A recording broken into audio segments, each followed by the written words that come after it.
we bid to run a coding bootcamp alongside another organisation. So that bootcamp is going to be running in the West Midlands, and it's for Black women based in the West Midlands who are either unemployed or on incomes under 20k. So the idea is that we'll then be able to skill people up. So it's a 30-week part-time bootcamp to learn HTML, CSS, command line, Git, JavaScript, Node.js, React, databases, and then go on to build their own project. And then there'll be some Python in there and CV and interview prep and that sort of stuff. So we're trying to get people ready to be in tech roles, essentially. And then we're going to have some partners that are going to work with us to try and get these people employed as well. So we're looking forward to starting that. It starts in August. So we're doing a shed load of work at the moment to get that ready. Have many applicants yet? I'm just going to reply to some of them. So have we had many applicants? We've had about 30 or 40 people apply so far. That's really and cool. we mentioned it a week ago. I know, I remember that. That's so good. Yeah, so it's really cool. It's really exciting. We've had people apply from all over the world as well. So it's definitely something that people want and it's of interest. So we'll see where it takes us. Really excited about it. Really excited. So we're doing it with Neo Enterprise. You know Neo, Dominique, because you were at the Beyond Hair Summit. So yeah, we're doing it with them. And then, yeah, it should be really fun. Yeah, I love what they're doing. I think the two organisations combined, this is going to be a powerhouse. So definitely, definitely. I think it's a really good combination to have. I'm Yeah. really excited.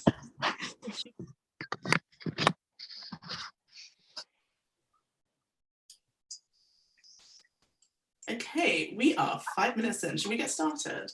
Yeah. Great. Hi everyone, welcome to our event this evening. Tonight we're going to be looking at some wonderful women, listening to some wonderful women telling us about being Black female founders of different types of organisations, and they've been doing that in different ways.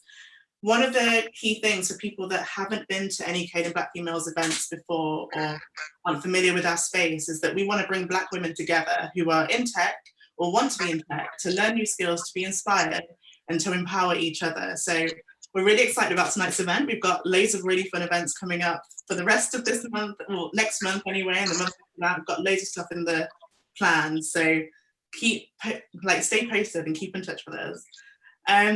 So we're gonna have some introductions from these wonderful founders. Tell us a bit about yourselves and how you got into tech, how you decided to start a business. We'd love to hear what you've done. Efua, do you want to start? Yes, okay. Right, so hi, my name's Efua Akumanyi and I am the co-founder of Furnishful.co.uk. And Furnishful is an aggregator website, a furniture aggregator website. We bring together just over 15,000 products from about 30 different retailers. So we're talking about retailers like Marks and Spencer's, John Lewis, and Made.com. And we basically allow you to shop them all in one place. My background is I'm a software developer by trade. I've been developing for over 15 years now. I started out kind of a traditional route. I took a degree in computer science and artificial intelligence before artificial intelligence was so it and sexy. Lucky. And then I went on to do medical software for about 10 years. And, you know, I was in the same company for a long time. And I thought to myself, I need to get some better experience, more experience out there, and also learn, because you can work on the same project in the same company for many years, and it helps to get out there. So I became a contractor, and I contracted for 5 years in various verticals, various fields, such as legal, startups, charities. And when I was doing that, I thought of the idea for Furnishful and decided to do that. And I suppose an interesting thing is I coded the whole site myself, developed all the functionality alone. And yeah, it's been running for 3 years now. That's me.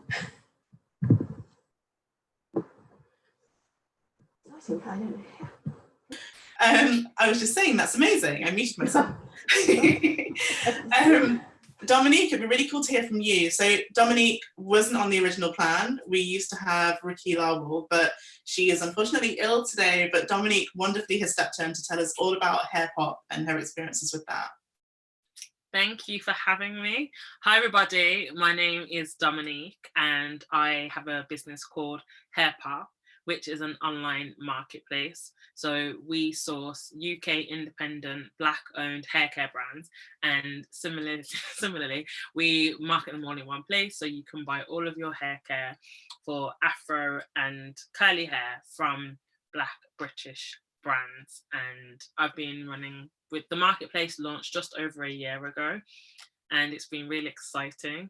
My background is actually in local government, which is completely different to what I do now, but I've always really had an interest in natural hair care and supporting other women and supporting other Black women, and this kind of became as a natural progression for a lot of the different projects that I've always kind of been interested in. Thank you for that. Thank you. Melissa, do you want to go? Yeah, thank you. Hi, everyone. My name is Melissa Wills. I am the founder of Women Like Me, which is a community organisation. I've set it up for Black, Asian and minority ethnic women, and it's really to support women in tech and creativity.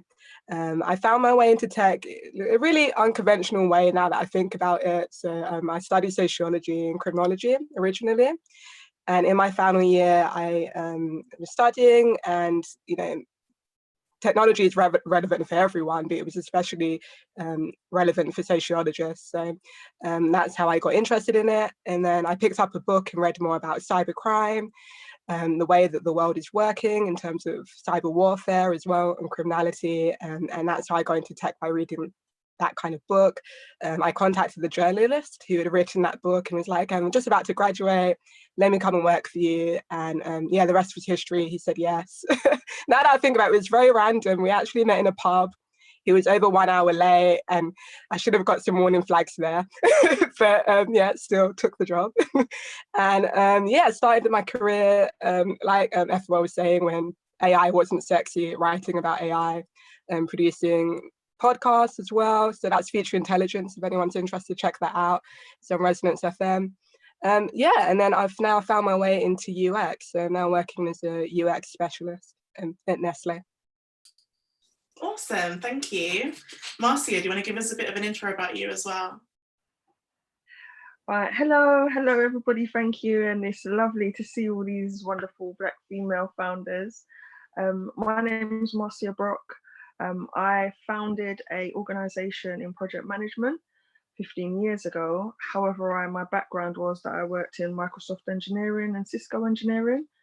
I found that I was the first female, especially Black female, in those areas. So I then started to teach in both. When I done the Microsoft, I started to teach in Microsoft. When I done the Cisco's, started to teach in Cisco's, as well as at the time I was working for a computer college and we was doing project management. I started a project management company and kind of started a brand that was called Smart, and wanted to make it roll out initially to around 60 different types of collaborations. And it really worked. 15 years ago, smart really wasn't a technical term, and my dreams of it becoming a technical term and attaching to smart technology, smarter ways to do things, smarter ways to act and be in the world worked in some way, shape or form. I also have a charitable company. I started with my daughter 15 years ago. She's coming up 19 now. So yeah, she's 18 at the moment. And my youngest daughter, who was born into it and knows no other world without Smart Kid. Smartkid.org.uk is our charitable company, and we do fun and creative workshops for children aged 2 to 18. And we started that because I found that I was working sometimes with organisations who wanted to give back, and my daughter was having more time with me at the weekends because we had issues with her, how her father was picking her up. So I just found fun things to do with her as a consequence from that. But then classes and school friends and parents and different companies would be asking me, where can we go? Where can we take our kids?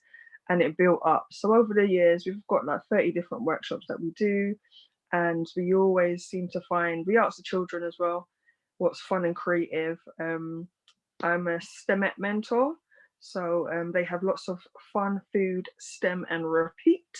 They do hackathons and interest in like 3D printing and different kind of coding things that they do with the children.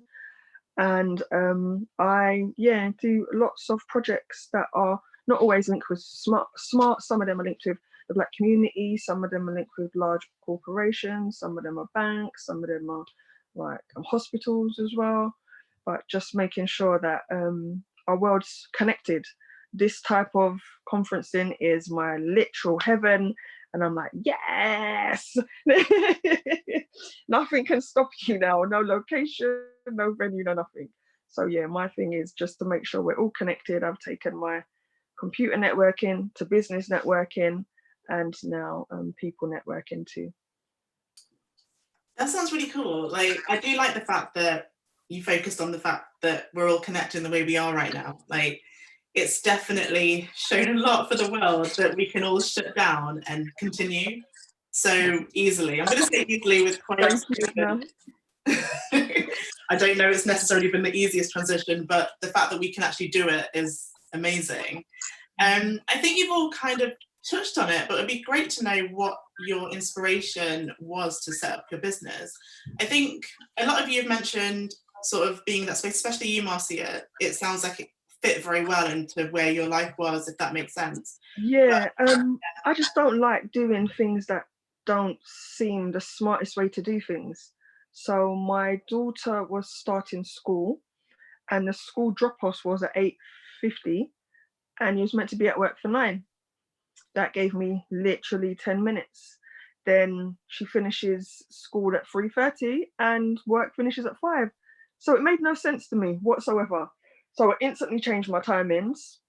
I was able to change my classes with the current company, but they saw what was happening. I would do 3 days a week, then like say that 4 days a week, then it would be 3 days a week.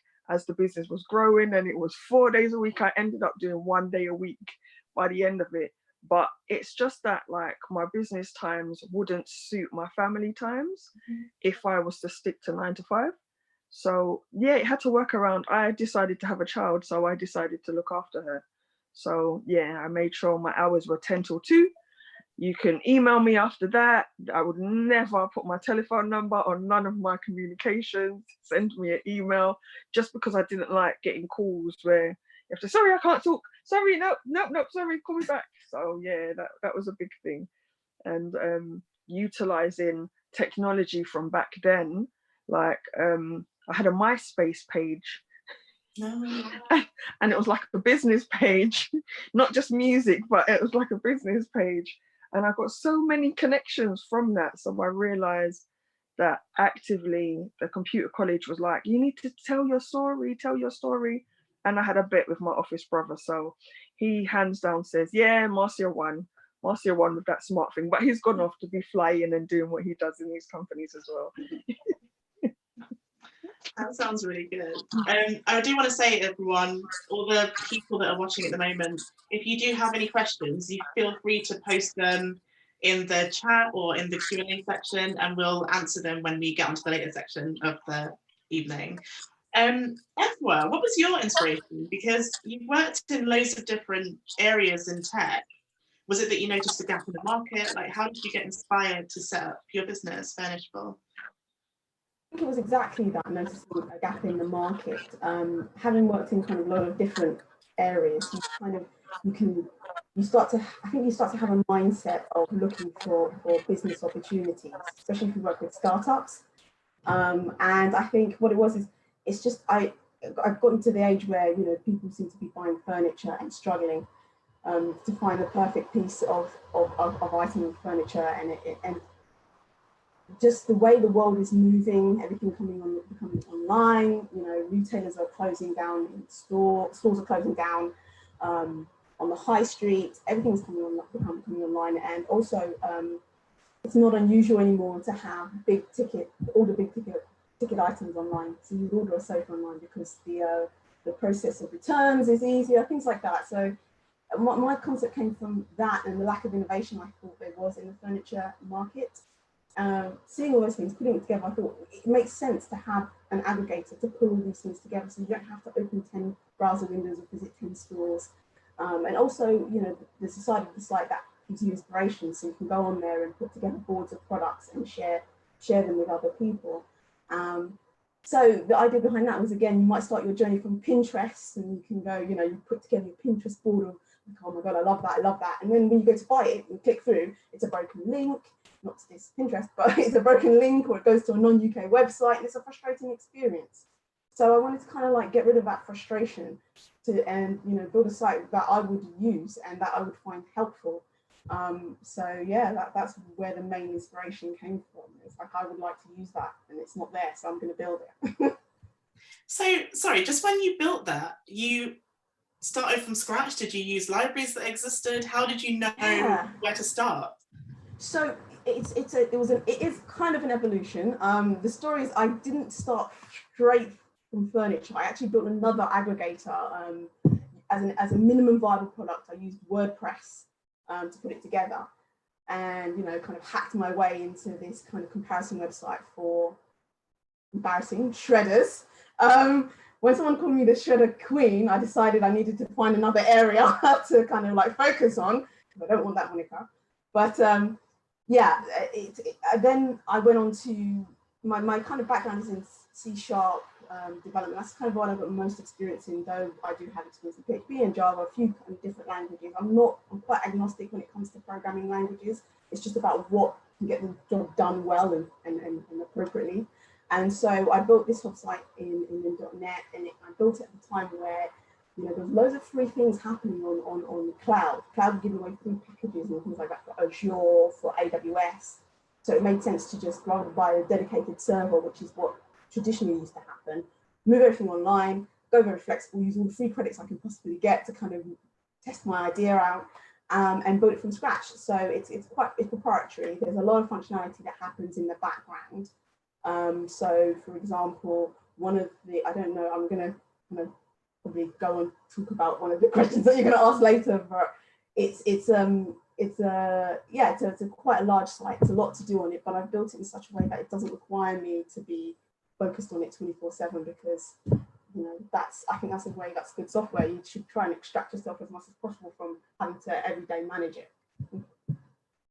Yeah, that makes sense. I don't even know if that was a question you asked me, by the way. No, it was. So I kind of just wanted to know how you decided how you were going to choose Furnishful, and then also how did you choose the tech? And it sounds like what was available at the time and what you knew made sense, so that you could just hit the ground running, basically, which is absolutely perfect. Dominique, how did you, what was your inspiration? How did you get started? I love this question. So, as I said, I worked in local government, but even though I worked in local government, I'd always worked on kind of project management or program management. And in my last role, I did a lot around digital transformation. So helping my organization to use different kinds of technology to communicate better internally and externally as well. And also part of my last role, I spent a lot of time with the Black Workers Group, which had kind of stopped operating and as it had, and it had been really successful in sort of like the 80s in turning around a lot of things with like trade unions and things to do with like minorities and just getting better prospects for the actual staff in the organization. So I was doing a lot of work with them on sort of like strategy and bringing people together, and then also working on digital transformation within the actual organization. So I've always had a love of tech anyway. So it was kind of a natural progression, bringing together culture, which I really love and I'm an advocate for, plus using technology. And just before I left my role in London, my family and I were planning on going to Nevis, which is where my grandparents were from. And at that point, I was kind of in a career, wasn't sure where I wanted to go, what I wanted to do. So I said, I've thought about it for a few months, and I said that when we go for the memorial for my grandparents, I was just going to stay there and sort of figure out life. And prior to going there, thinking about all the different things that I wanted to do and having a discussion with like family about hair care, and for Black women, what the experience is like of going into a high street hair shop. Some people are used to being followed around the shop. Some people just go and ask for help, and the staff in the shop aren't able to actually help Black women with their hair care needs. They'll sell you the previous item that the Black woman before you purchased, and it was just really difficult for Black people to know what to buy for their hair, how to manage it. And also noticing that there was a lot of big American brands who were coming into the UK, they had big marketing budgets, and there were a lot of British Black brands who didn't have the big marketing budget as the American brands did, that were selling really quality products and had done a lot of research around science, around technology when it came to hair care. And I really wanted to give them a platform. Initially, I was like, I'm going to open an actual hair shop. I'm going to improve the experience. It's going to be all singing, all dancing. And during the time I decided that I was going to Nevis, that was going to be my time to kind of do research and just reset myself. And then I was going to come back and open the shop. But whilst I was there, I absolutely loved it. And I had to figure out a way I could be there and still have my business running here in the UK. Because trying to run a business in a country that you've only ever kind of visited and, you know, gone to the beach and had drinks is different to trying to build something from scratch, where culture and opportunities for like business and development, things like that, are totally different. But I just wanted that flexibility to actually be able to have a global brand that was servicing women all around the world. So that's kind of how I ended up slipping into technology. So have you managed to be in Nevis before and run your business? Do you spend a lot of time there, or is it not easy? I spent almost a year there building up the business, and that was a lot of social engaging online. Because I wasn't physically there, I'm actually quite accustomed to, you know, watching conferences online and participating online. So it was kind of a learning curve for me to be able to interact that way. And then also how I could build up the brand whilst there. And there have been a few times where I've actually gone out there and the business is still running. I'm working out there.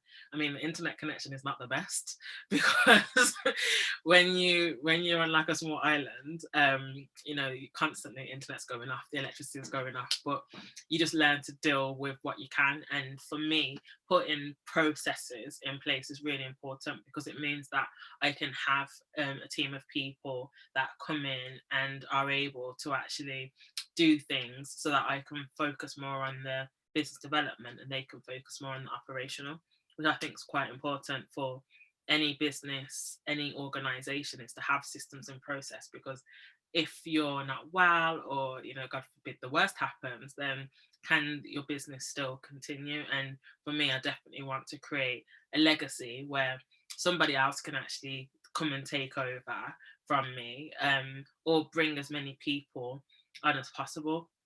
And in running the business, it's been so exciting to meet lots of Black women that are doing lots of different things. Some might even seem totally unrelated, but actually there's a lot of synergies. And, you know, being part of like the Coding Black Females group, meeting some amazing people and just hearing about their journeys. And, you know, there's so many different elements to technology. You know, people just think once you work in tech, that's it, and you can do everything, but that is not the reality at all. There's so many different elements of technology, and it's been nice to like learn and understand that and meet people along the way as well. Yeah, that's really, so I found that as well. So when I first started out as a developer, so I'm a software developer and have been a software developer for the last 10 years, and then set up Coding Black Females 3 years ago.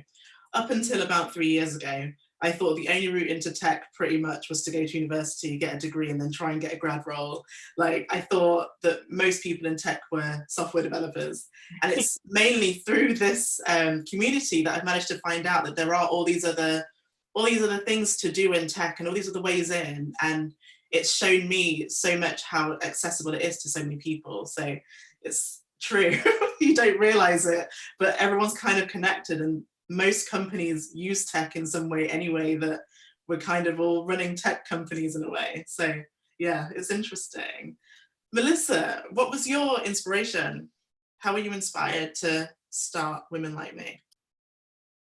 Yeah, I was personally inspired just by the conversations I was having, not only whilst I was working as a journalist, but whilst I was working in other roles as well. So I've worked in digital marketing, in the innovation lab. Like my CV, we had to cut it down, it's very long, basically. And within that, just meeting so many, you know, beautiful Black women working in these companies and knowing that we're all having the same user experience, shall I say, working for these big tech companies or working as freelancers. And I thought I really want to do something to change that. So when I took my product design course, you know, I really just hit the ground running when it came to UX. And I was like, okay, wow, if you can use UX to design an iPhone, and, you know, that has a cult following, and that has changed the way that we live and that we work. And, you know, it takes like 8 seconds to open a box and feel really excited about something. Then how can we use UX to change structural racism, to change our experiences as women in the workplace? And I thought, you know, that really needs to start with a conversation. I'm a fan of qualitative methodology. So I really just took that on the chin, and I was like, okay, I've done my talking, I've found out what people want and what they need, let me do an event around that. So very organic. I borrowed a place from the place I was working at the time. Literally invited people that I was friends with into a WhatsApp group, people who I know who are into tech, who were having the same issues as me, and started an event around it. And for the first event, we actually built personas. We made personas as a group. And it's just kept on going. It's kept on going. The WhatsApp group keeps on growing. So then what I do is I listen to what people say, then I'll create events around the conversations that are happening. So my business was accidental, but definitely it was inspired by just the people around me and by my own experiences. I mean, I won't go into details, but, you know, I'm sure everybody here maybe has had a comment about their hair in the workplace, you know, and I feel like we don't need to go through that. People there have not gotten the promotions that we need, even though we're putting in, you know, twice as much work. I was like, that needs to stop as well. So really just wanted to make some structural change there. It's interesting that a lot of people do start things by looking inside themselves, essentially, and it's like, what's missing for me? And some of it could be missing a passion project or something, or it could be I'm not recognized, I'm not seen. So it's really interesting how all of you have come to the spaces that you have. So the next question, what has been your biggest hurdle as a founder, and how did you overcome it? Who would like to start on that one? Marcia, go ahead. My biggest hurdle was in my first 2 years, and I speak about it and I call it the tornado effect. And I find that when you want to start your business or officially start your business, it's not just like business problems, it's personal problems that come up. So I call it like, there was like a swarm of stuff just over trying its best to not have this business happen. My health was a major issue. After my first year, I got a version of brain cancer, and I had to have like 9 months of chemotherapy. And I had secured 25 contracts at that time, and it was like 20 of them actually waited. They actually had to wait 2 years, because not only did I obviously beat the cancerous cells, having the 9 months of chemo, I then thought, this is the right time to have my second child. So I popped in and popped out my second child after my chemo, and yeah, they had to wait 2 to 3 years to do parts of that contract. There was only a few of them that couldn't do it, but because of my Cisco background, I didn't realize how much my USP was. It was a massive USP, because those organizations couldn't implement what I was suggesting to do. So I then had to learn, it's Dominique saying, systems, building your team, because once I was down, business was down.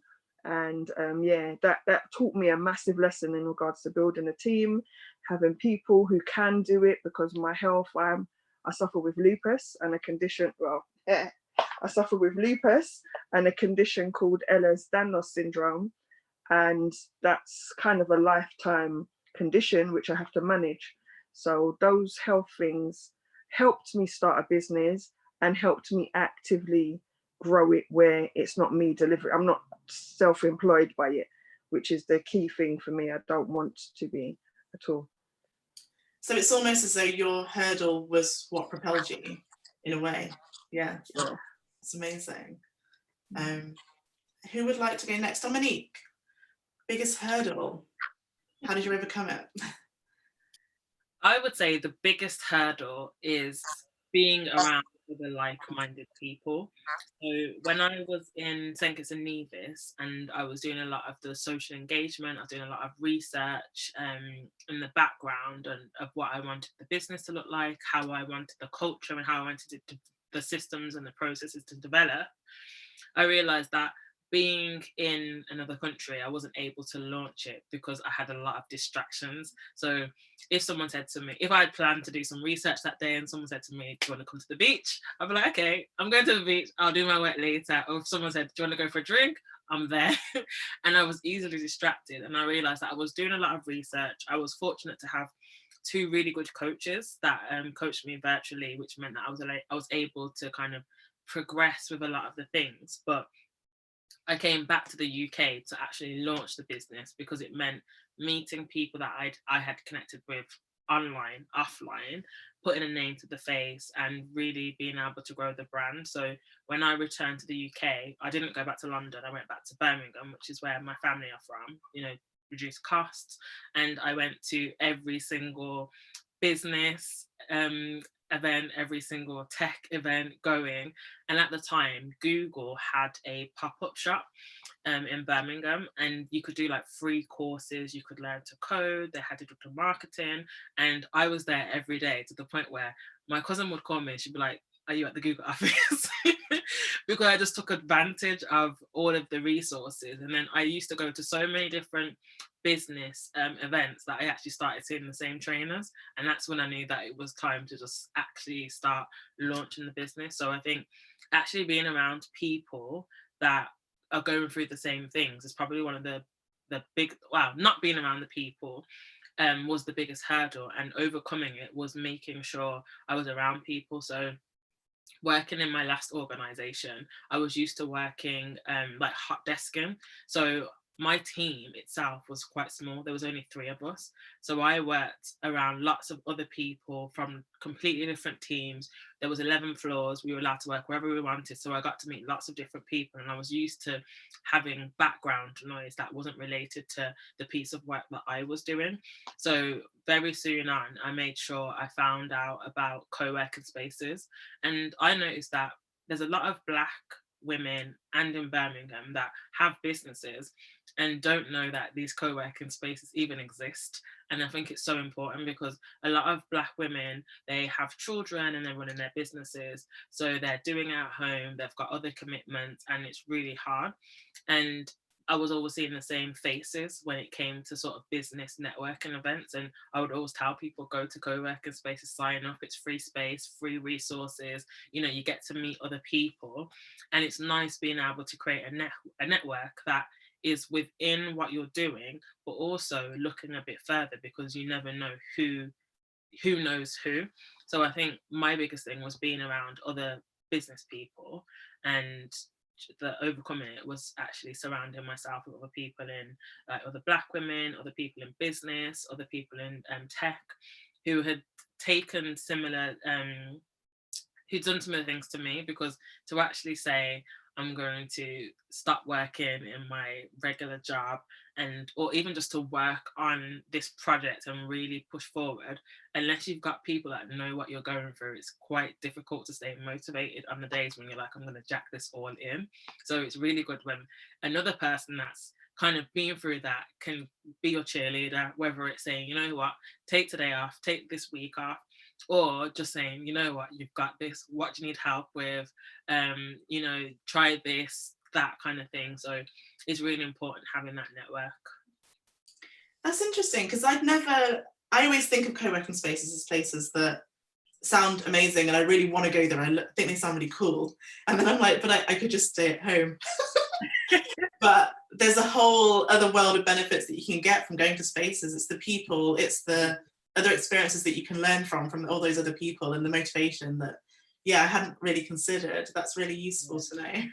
I mean, I work a lot better at a co-working space because it feels like I get up, I get there for 9 o'clock, I work there till 5, unless it's like a 24-hour one, and let's not even talk about the schedule. But it feels like work, and it kind of enables me to switch off a little bit more when I do come home. So whilst we're in lockdown, it's been a bit more difficult because there isn't that separation between working and being at home, because every day is just at home, which might be the same for a lot of other people. But I personally like to be able to go to a co-working space where there isn't the kitchen right next to me with constant distractions of going to the fridge, but also being able to get my head down and get work done, have meetings, or just be able to have sort of office banter that you kind of don't get when you're always working on your own, but that you're accustomed to if you've worked in like an office kind of environment. Yeah, that makes sense. I mean, I've definitely been downstairs a lot and looked in the fridge and just wondered what to do now. I'm not used to working at home on a daily basis. So I go there and I'm like, what should I eat? Is there something to distract me from this monotony of work? And then I try and close the fridge, but sometimes I eat something as well. Melissa, your biggest hurdle, has there been one for you, or have you sort of been able to just keep on going? Well, it sounds like everybody's had hurdles, right? Like although you're completely resonating with what everyone has said so far. The expansion of business, I think, is quite difficult. Is that sweet spot when you're about to scale, finding that team to work with, especially for me when I started Women Like Me, very organic, literally started without a logo, without a website, to really have done the reverse now that I think about it. And so I was working on it independently, just by myself for a very long time.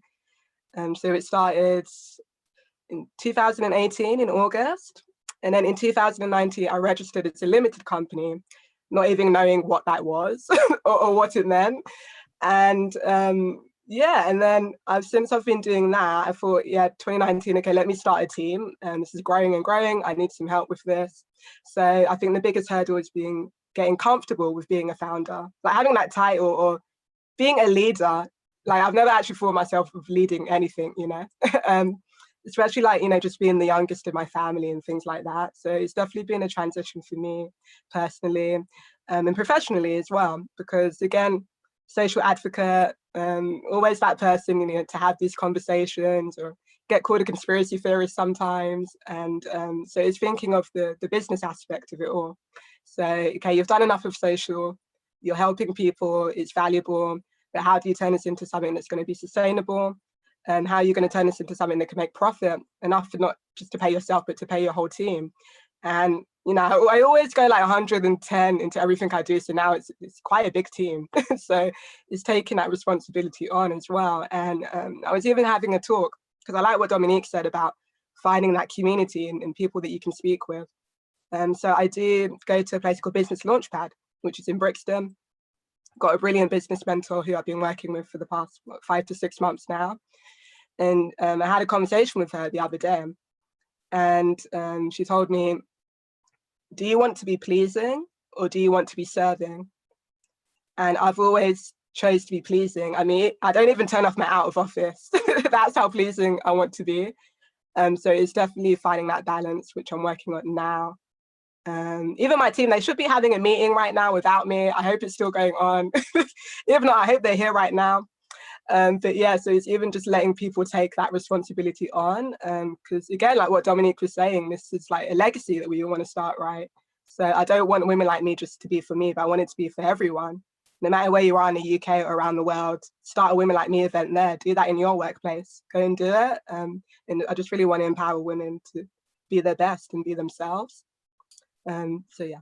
That sounds really amazing. I think that always that hurdle of creating a business when you don't know that you're creating a business. So I know that I kind of resonate with what you're saying there, because when I started Coding Black Females, I didn't start it thinking I'm starting a business. I started it thinking I want to meet Black women who are developers. That was the aim, because I hadn't met any. I wanted to meet women like me. And yeah, when you start in that way, it does grow in this organic way that you have to manage, and that in itself is a hurdle, and letting go of things is a hurdle, if you know what I mean. I know that I want to do everything myself, and I find it really hard to let other people take that on, so definitely resonates with me. Efua, hurdles. I think for me, the hurdles that I would probably come to mind are real technical ones, because although I have written the site, I did write the site myself, and I put loads of process in place. It's from a technical point of view, there's a lot going on under the hood. So bringing together this kind of model, this aggregation model, means that I have to work with multiple third-party APIs. I'm going to get technical now. Third-party APIs, and bringing a lot of data from all these systems. And retailers, their systems break, it doesn't work. So on a practical level, it was making that work by itself without me there. When it breaks, fall over cleverly, fall over safely, fall over in a robust way, and keep going, so that I can take a break, so that I can do other things. So that was one of the biggest kind of hurdles, really a technical hurdle. But as a founder, I think in this kind of startup space, one of the things I found, and I still find it today, is that I don't still find a lot of women who are technical, who are founders. There are a few, and I know there's lots of different roles in technical roles in IT and in different ways of being technical, such as project management and things like that. But I don't find a lot of coders. Hence, I joined Coding Black Females, which was the main reason how we met. And then one step further, I see a lot of technical Black women founders, so CTOs and things like that. And I'm really keen to help women do that, more women. So you're going to be on your coding journey. If you meet me, I'm going to be like, have you considered becoming a CTO? That's your next step. Push as many people, as many women who look like us to, start heading up these companies. Because when you ask the question, who's name 5 top IT or apps that are huge unicorns, and who are they run by? It's always going to be a white male, I think, anyway. 5 come to mind immediately, white men. I can't think of any Black women still, and that's me, huge gap, because we're out there. I know we are. Yeah. I guess that's the thing, isn't it? It's not, because we know we're out there and we exist, so we need to make sure that people know about us and that we're doing these things. And especially someone like you, who's actually built something from the ground up with your own hands, which was something I always really wanted to do. And then I would sit at home at the weekend and try and build something, and I'm like, wait, what am I building? I have no idea. So it must be really interesting. I think that's one thing that's really important, is that we need to showcase the people that are doing different things technically, which is why everybody here should be filling out the visible in tech form for Coding Black Females. Yes. So that we can all be visible in tech. Will do. So my next question's sort of around motivation and burnout. So obviously you're all doing something that you're really passionate about and you're really motivated, but burnout is always just around the corner, literally just around the corner when you're really motivated. So how are you stopping yourself from burning out and making sure that you don't break down and end up really ill for ages and not able to do anything? How do you manage that? Dominique, do you want to start? Because I know we've had a conversation about it in the past. So yeah, so burnout is real, people. So if you are thinking about starting a business, then definitely think about a balance of something that takes you away. For me, one of the most difficult things is that I really love what I do and I love the people that I meet. So it makes working not feel like work. But similarly to how I have grown, overcome my challenges of being able to grow a business by being around other business people. It's the same when it comes to burnout, making sure I'm spending time with family and with friends to be able to do things that take me away from Hairpopp, because it's kind of like Hairpopp is my baby and I don't want to leave my child with just anybody, you know, but sometimes it's like you need a mum's night off type of thing.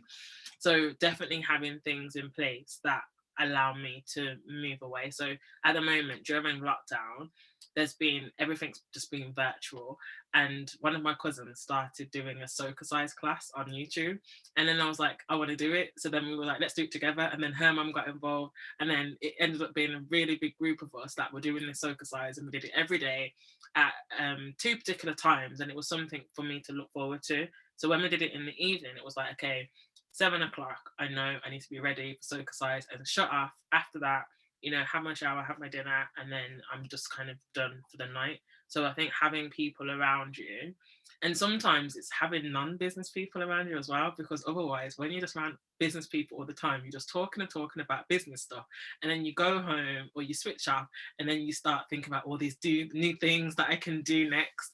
So it can be nice to be around some non-business people that, you know, you just talk about boys or, you know, life, just something completely different. But last year I had a really bad experience where I was just working and working and working.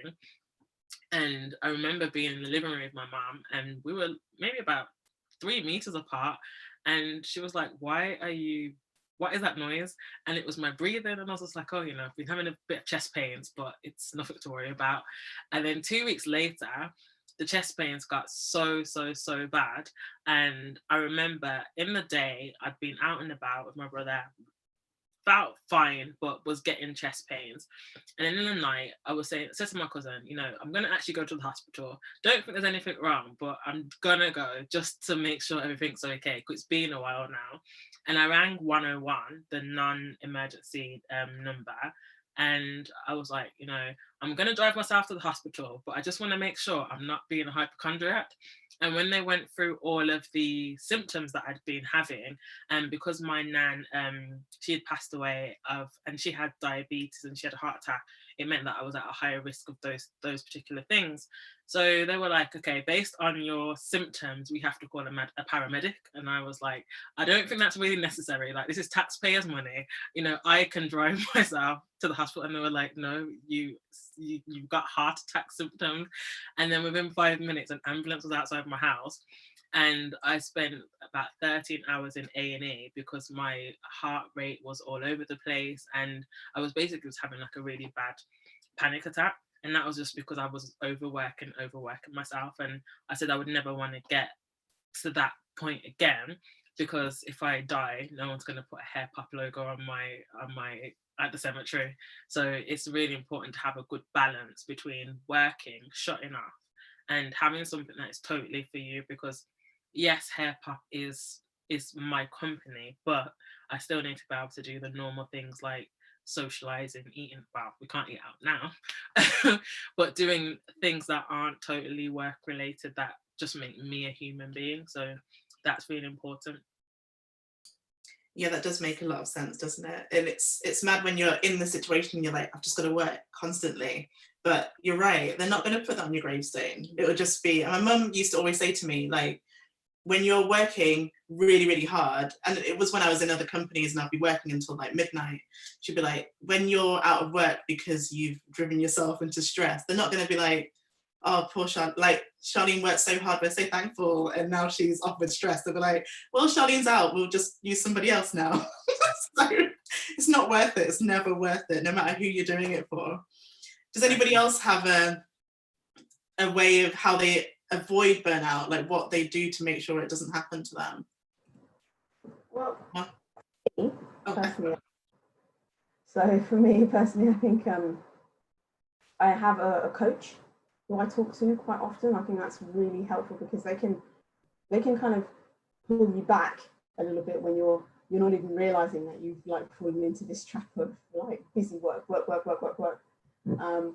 And for me, I also I do quite a few meditation practices and things like that as well, because even though I'm programming a lot, and I spend a lot of time at the PC, which is seems like quite time. It's quite mentally challenging, as well as thinking about the business and the future and all those other things that are going on.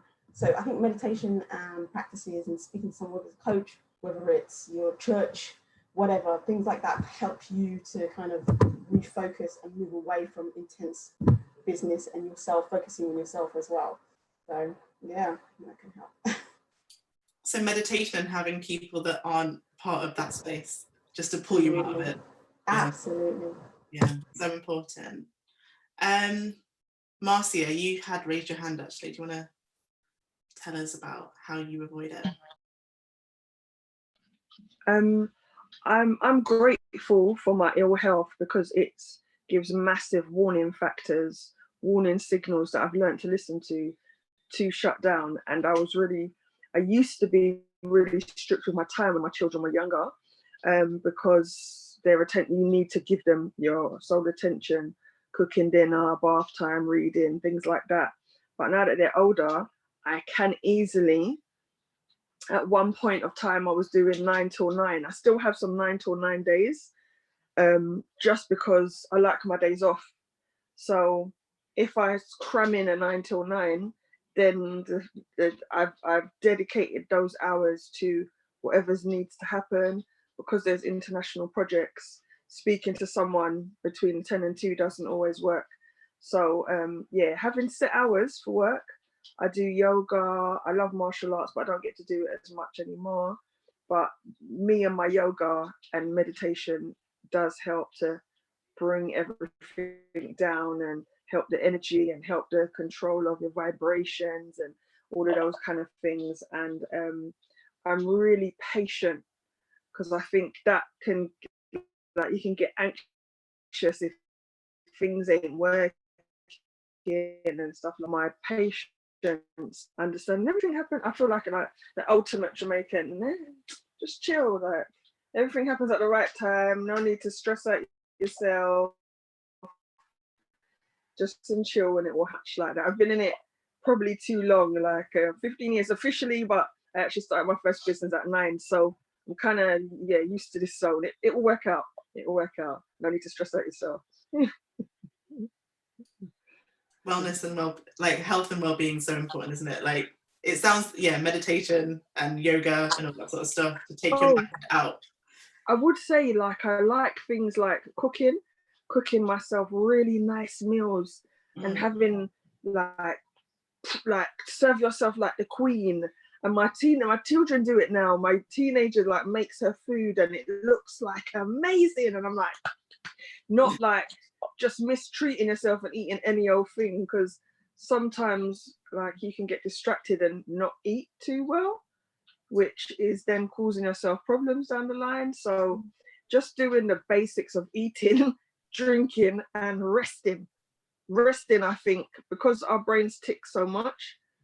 I used to have a cash register in the head, and it's just to actually use techniques, if it's music for me or meditation, or at some points of times I've had to actually burn myself out, not in a bad way, but just to make sure I'm so exhausted I actually sleep.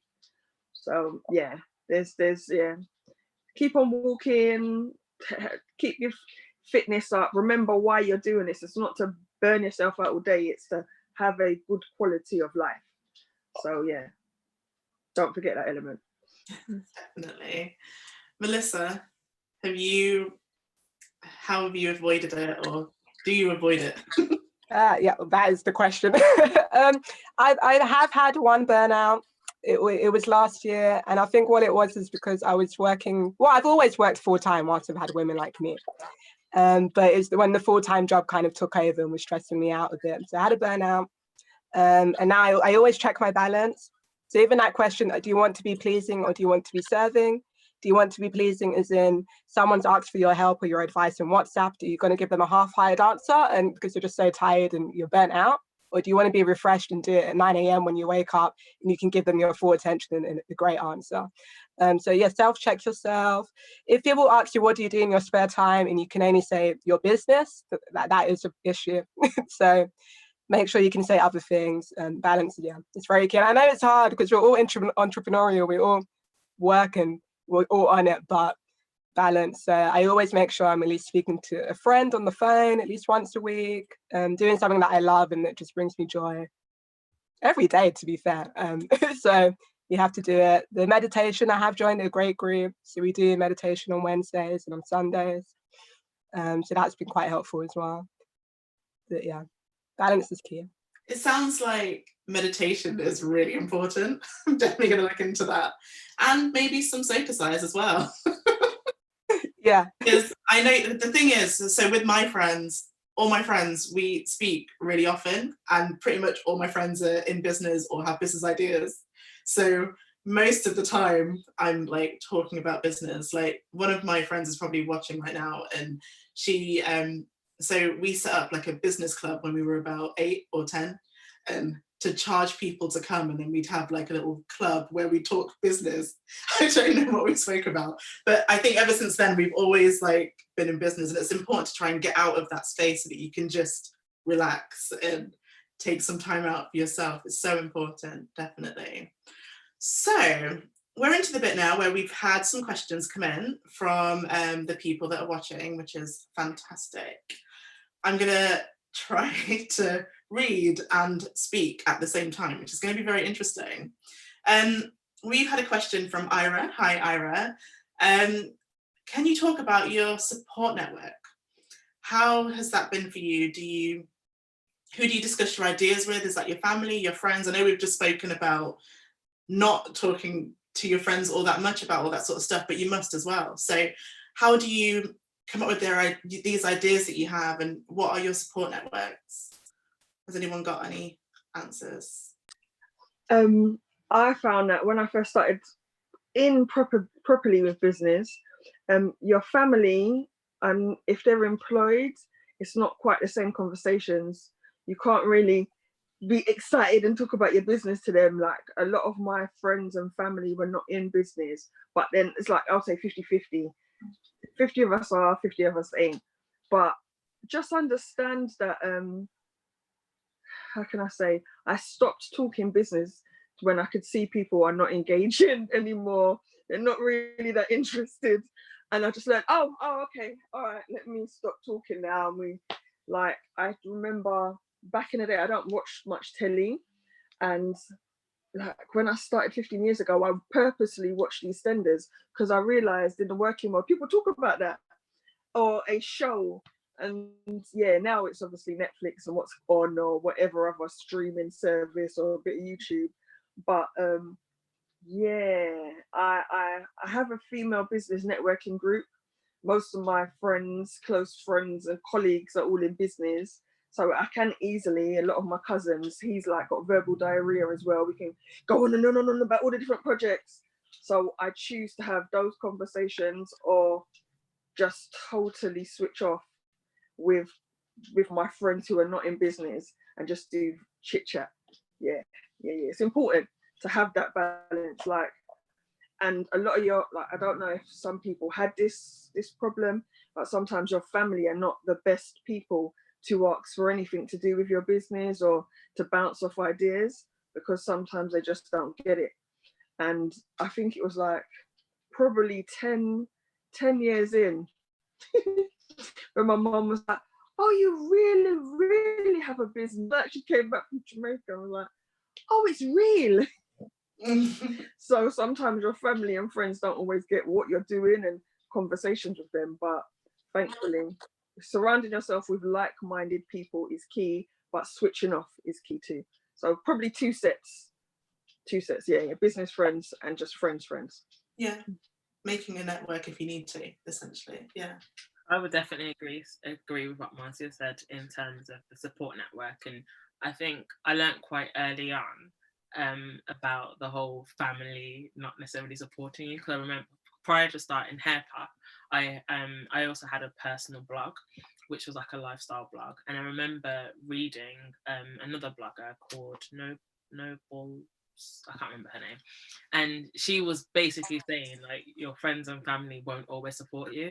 And because I read that so early on, when I actually started Hairpopp, it was like, okay, there's certain family members, I'd mention Hairpopp and they would always change the subject. I'm like, okay, this is fine.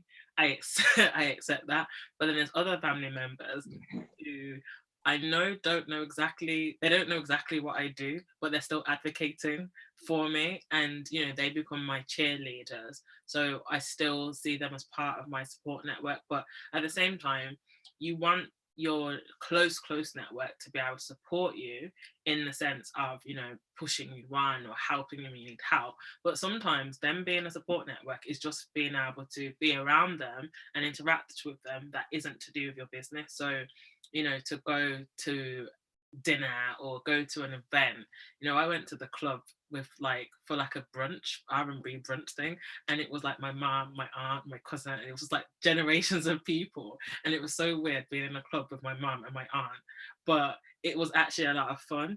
And you know, there wasn't anything about business, and we all just had a good time. So that is still support in the sense that you're not always talking about business, because sometimes we do need to switch off. And my family are quite good in the sense that if I need to bounce something off them, like sometimes they'll be like, oh, I'm not a business person, but I'm not asking you as a business person, I'm asking you as a customer.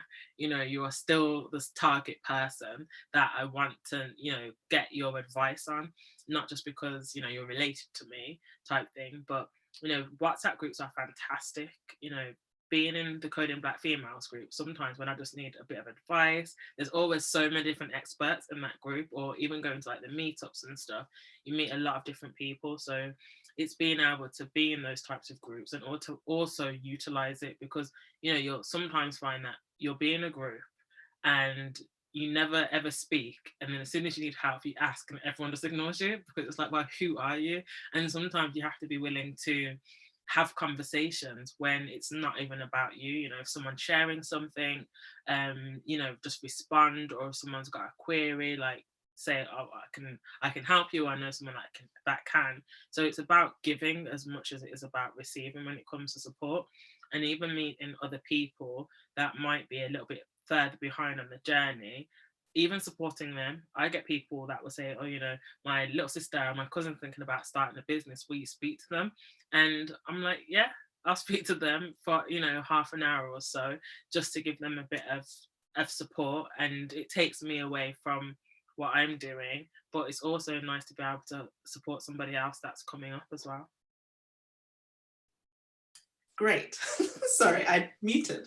I'm going to move on to the next question. We have 25 minutes left and we have a few questions coming up actually. So let's try.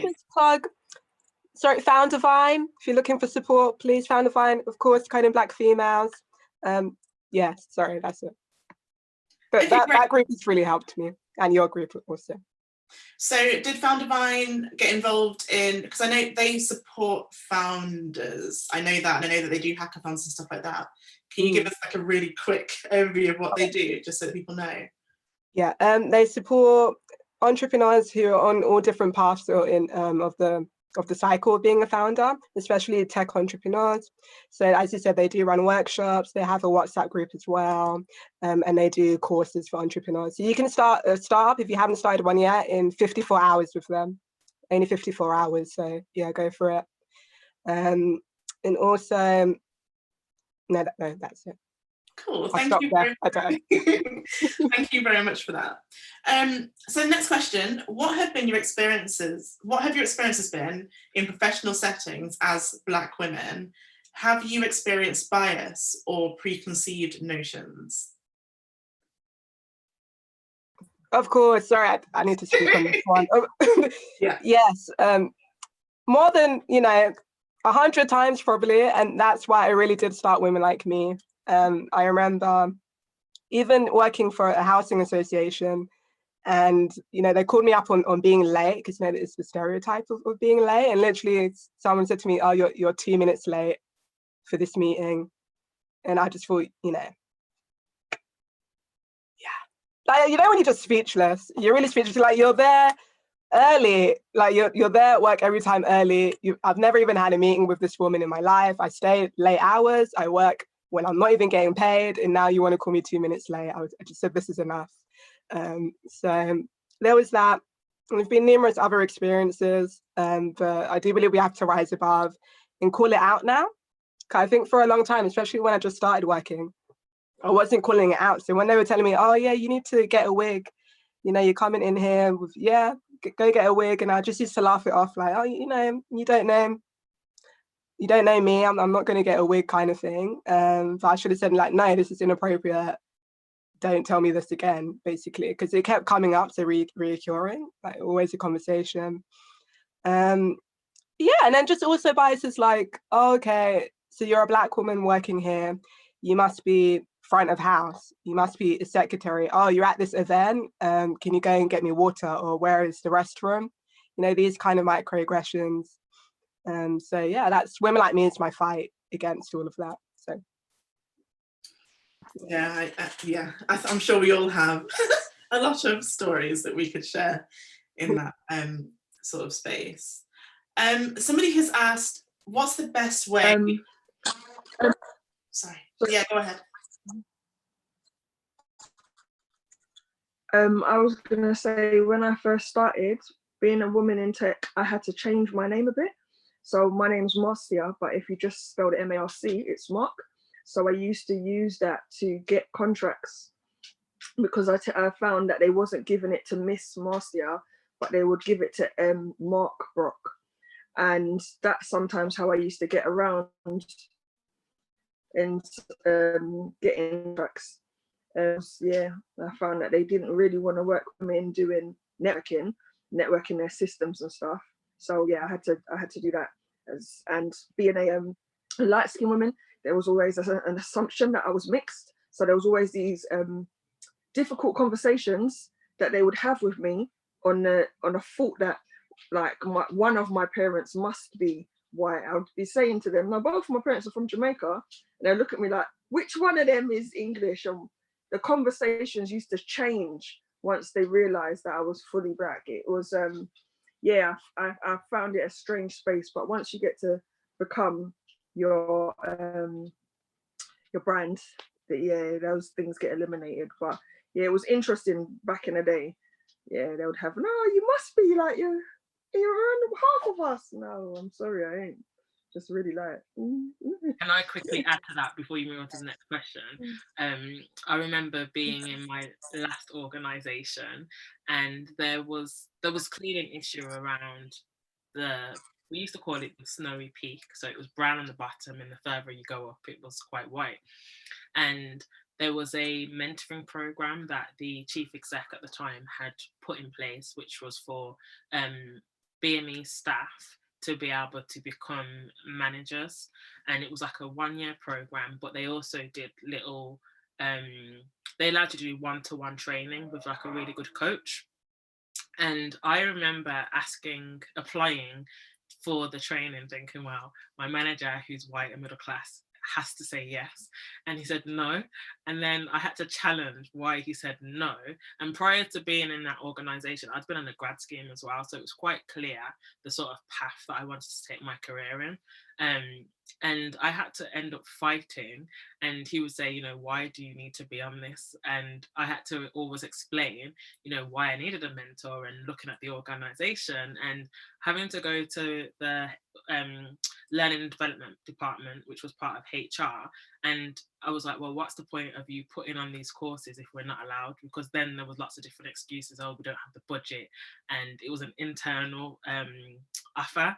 So I think things like that, we shouldn't have to go through them as Black women or as Black people, but it actually helps give us a voice. Because once I started realizing that a lot of the issues I was having with my manager wasn't just about me thinking, oh, it's because I'm doing things wrong, it was actually his problem. And it turned out he actually had a big problem with other women in the organization.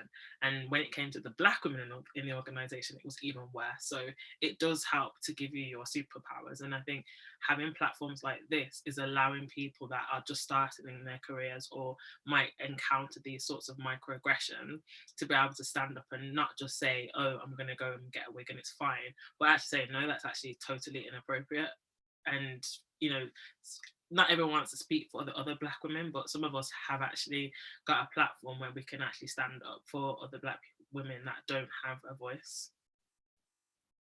It's very true. I know what it's like to be in that situation where you feel like you should say something, but you don't know what it is that you're going to say or what you should say. So yeah, it's definitely very important to have a community of people around you who can say, well, actually, when I went through that, this is what I did and this is how I handled it, and you could do this, or maybe just ignore that one. That's not one that's worth fighting for. Do you know what I mean? So it's useful to have that. I'm going to move on. What's the best way to get into the industry? So we've got somebody who is on a Code First Girls course, studying Python. What should complement that? What her interests are in artificial intelligence. Is there a website where you can see all the options within STEM? Efua, I don't know if you want to pick that one up, if you if you have a quick answer. I think, so the first question was about how to get into tech and AI specifically, or what resources there were for AI specifically? Or? Yeah, so it was, how do you break into the industry essentially? So if you're doing, I've met quite a few people that are doing the Code First Girls course, or some of their courses anyway.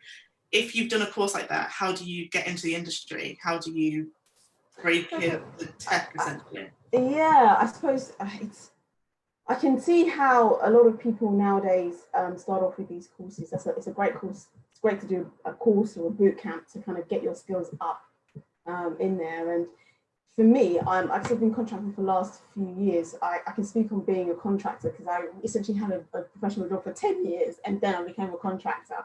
So I think I like contracting because it's a kind of you can have a varied environment, you can be quite flexible about it. And I think the hiring process is a bit different as well. It's faster to get hired as well, I believe, as a contractor. So potentially try that, but it's just a case of, when it comes to jobs as well, I think looking at it now, I think warm leads are always the best thing. If you can get a warm lead, if you can go to events, go to hackathons, go to things like that and get to know some of the people who would be your colleagues, who can suggest the job for you, suggest openings for you. I think that's a really good way to kind of get your first job after you've done your course. I suppose I also like to say, despite going through the traditional route of having a CS degree and things like that, I don't believe that's important right now. I don't think that you need to have that. I don't think, that's not to do down anybody who's doing a CS degree right now. It's very useful in some areas, but it's not essential. So I think one thing, if you were worried about that, don't worry about that. Just go and apply, go to these hackathons, go to this networking. Your worth is in your network, whatever they say. And I think I really believe that now. Really, really network hard and try and find some warm openings to jobs. Does that help? Yeah, that sounds really useful actually. And I was going to just add on to that. So when I was looking for work, when I started my career, like 12 years ago, oh my God. So when I was first starting out, I used the Prospects website, so prospects.ac.uk, I think it is. On there, they've got a list of all roles in everything, essentially. And it's got a breakdown of all the salaries, all of the things you might want to be interested in if you're going to go into a different role, that sort of stuff. So it's worth having a look at the Prospects website if you want to figure out what direction you want to take your career. The next question, somebody has said, hi Dominique, congratulations on Hairpopp. How easy was it to fundraise for your business? And what would you say were your key learnings from that experience? So in terms of fundraising, I haven't had any sort of like external like investment, but one thing I did do was I applied for a grant fund. So I applied for a fund to redesign the website because I wanted to focus on the user experience. And I was fortunate enough to have somebody that was able to help me who's quite accustomed to writing grant funding applications. And I remember, because money and funding was all still quite new to me. I remember thinking, oh, I'm just going to apply for like £1,000. And at the time, it was coming towards the end of that particular funding part. And the person said to me, well, how much is there available? And because it was match funding, I paid 56%, they paid 44%. So it meant that I could apply for up to £11,000. So she was like, well, I applied for £11,000 then. And I was like, £11,000? Like, that's, no, £1,100. 11,000, that's right. And I applied and I got it, and I was so shocked, and it just seemed like such a big amount of money, but it just showed that there's a lot of funding out there that we can access, and it's just a case of being able to speak the language of whatever that funder is. So Innovate UK, for example, if you sign up to their newsletter, they will always send you emails like, we've got millions of pounds to give to people, to give to founders. And I'm like, there's so much money. Why are more people like us not actually applying for it? Why are we thinking, oh, if I had this money, I'd do this. If I had that money, I would do that. And I haven't personally gone to investors. I have got a pitch deck, but I haven't gone to investors. But I know so many Black women that have gone to investors, and it's always no. We don't understand your industry. Doesn't matter how much research you've done, how big you can prove that your market share is worth. It's kind of like, if you don't look like us, we act like we don't understand it. When, especially with the Black hair industry, it's worth 5.25 billion for hair and beauty in the UK, and Black women make up 80% of that spend every year. So if you go in front of an investor, how can they not understand how much value there is in Black women and hair care? It's, when you look at worldwide, it's worth even more, so much more. But yeah, it's always that thing like, I don't understand it, or because my hair's not the same. Like, your hair does not need to be the same. You just need to understand that there are a demographic of people who need help and support with how to solve a problem. So in that sense, I just think we need to be really bold, look at the amount of different funding there is, whether it's going to be through investors or whether it is through grant funding, and apply for the most. Just look at what it is and speak their language. So my degree is in social policy, so I'm used to speaking in a certain type of language that the person reading it needs to understand. Because when I worked in local government, a lot of the time I might get a politician that's being asked a question about something, and I would have to answer it in a certain way that was telling the truth, but wasn't telling too much of what was actually really happening. So I'm quite used to speaking a certain type of language. So one of the things that I always do is I'll go on to, like, Innovate UK, for example. I will look at, well, what are their priorities. Every single big company or funding organisation will have key priorities that they will particularly fund. And for Innovate UK, the last time I looked at, one of the areas was tech, one was around aerospace, another was around the elderly, and I can't remember the fourth area. But when you start looking into tech, it's like, well, what particular areas is it? And when you read the policy documents, you don't have to read the big ones, but you can just read the high level ones of the sorts of things that they have funded or what they're interested in, and shape your application so that you're doing what they say they want to work on. If it's something totally different, like I want to just start a vacuum company, and if that's not what they're interested in, they probably won't fund you. But if it is something around the types of communities and the types of projects that they want to fund, and then use your, I've never been one to like use the race card and things like that, but I've started to notice as I'm getting older that, being a Black woman, being female, living outside of London, all of these sorts of things that might be seen as disadvantages, actually using it to my advantage. Like, this is why you should now fund me, because people like me don't get the same opportunities to be able to scale and use that as my advantage, like create jobs, all of the sorts of narrative that people are actually talking about. So that would be my sort of advice, and I hope that answered the question to the person that asked. That was actually really useful advice. I feel like I should have been taking a lot of notes. It was really useful. I don't know if there's anything that you want to add on to that as well, Efua, because we've had somebody who asked about your path to self-sustainability and how did you fund yourself at the beginning. So I know that we've spoken a bit about some of these pots and how you can access them, but was yours through grant funding or How did you fund yourself? No, I think it was, think about the business and the model that we chose. It's an affiliate model. So we actually make money when you buy an item from a third-party retailer. So we're not transactional. We don't actually buy anything on our site. So it's really important for us to be able to actually start having turnover straight away. And again, because I'm a developer, the cost of, obviously there was cost in my time, and my time's worth a certain amount of money. I didn't have to pay any additional, it was just my time. And the rest it really is self-funded, because I still contract now. So, you know, it's arguable if this is still a side hustle or my main business, but I still contract and I still do other jobs as well to keep going, because, you know, I think for me, it's a case of, I've been on the funding circuit as well, and I've gone to quite a lot of events.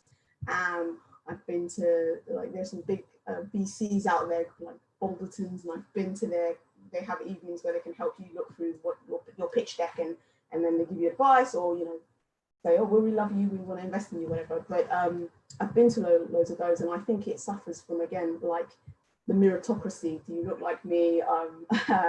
Is your business something that I understand? I mean, our business is something that is very, very understandable, but I also think it's important for some people to invest. They invest when you fit into a mold, which I don't fit into a mold. And for that reason, I think I'm going back to the whole bootstrapping. So self-funded, and make it work myself, and pick it up that way. So yeah, I really did. I self-funded it, and I'm going to continue doing that. Amazing. I think that sort of answers. So we've had a question from YouTube from Yaz J, who wanted to ask, how important do you think it is to financially invest in yourself when you first start? And it sounds like that's the path that you went down, Efua, and it was really beneficial to the way that you ran your business, or the way you're running yours, in order to become self-sustainable, because I guess you have to put certain models in place and certain methods in place if you're not going to use funding. Not saying that funding is a bad thing, I want some of it, but like, you've got to do it in a particular way if you're going to fund yourself. So absolutely, yeah. And again, exactly what Dominique said, there's a lot of grant funding out there, especially if your business has some sort of social impact. I think that's something you can really get behind, and lots of funding in the UK as well. They target some of these social impact businesses, and they really, that might be an area that they are currently looking to invest in. So think about that too. Yeah. So it could also then be quite a good idea to use some of those grant fundings to get yourself started, perhaps, as well, and then you can set up the models to self-sustain yourself later on. Exactly. Yeah. Okay, I'm going to move on. Next question. Are there any books that you would recommend for wannabe founders? From Safia. Hi, Safia. I hope you're doing well. I'm just waving at my computer screen. Melissa or Marcia, do you have any suggestions on that? Any books that you'd recommend for wannabe founders? Yeah, definitely. There's a book by a lady called Lisa Newton. It's 72 pages, and it's about this big, of sheer gold. It talks about how to, it's like passive income. It focuses on how you can keep on remarketing and re-editing your services or products in such a clever way. Yeah, Lisa Newton, what is it called? Is it passive income or cash? It focuses on how to get paid like every day for 30 days, how your business can make sure it does that, not just the once at the end of the month or every week. It's structured to make sure every day is payday. So the goal is like 365 days a year you're getting paid. So look up Lisa Newton. It's a little book about cash. She runs a bookkeeping company and about 14 to 50 others, but she's very good at making sure money always comes in. Yeah. I'll add to that, Be More Pirate by Sam Conniff. If anyone is especially wanting to start a social enterprise, he's definitely that guy. Unfortunately, yeah, I wish it was a black female that I was talking about right here. But yeah, Be More Pirate is brilliant. Every time I read it, I pick up some gems. He puts exercises in it as well. so he keeps you on your toes. And in fact, I'm going to email him and ask him, where are the black pirates, the black female pirates, where are they in this book? Because I want to know. He's mentioned 2 black men, so you get a half point for that one. But yeah. Thank you. Just in case anyone's looking at the chat, Faith has, Sophia's posted Constant Cash Flow by Lisa Newton. Yeah. That's it. Constant Cash Flow, yeah. Yeah. Brilliant book. It took you like half a day to get through it, and you're like, oh my gosh, I couldn't have meant this, and this. Yeah, it's really, really, really good. Mm-hmm. It's written by a black woman as well. So yeah. Hey. Okay. That's the point. Okay, I'm gonna do one more question. There's a lot of overlapping with this question, so this is good. The question is, do you recommend working in tech as an employee before branching into entrepreneurship? Which is a very similar question to another one, which is people are sort of encouraged to work for like the Googles, Facebooks, and so on.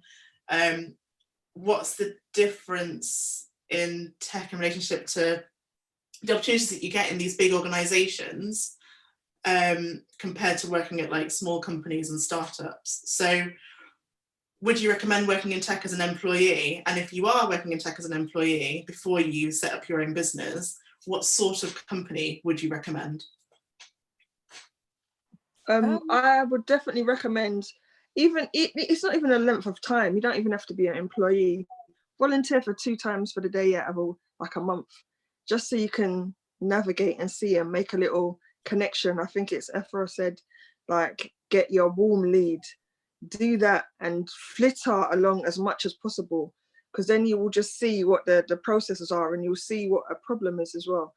So dedicate a year. If you could get like 10 of them, go through the companies that you shop at. That's probably the easiest way, because you've got interest in it too. Yeah.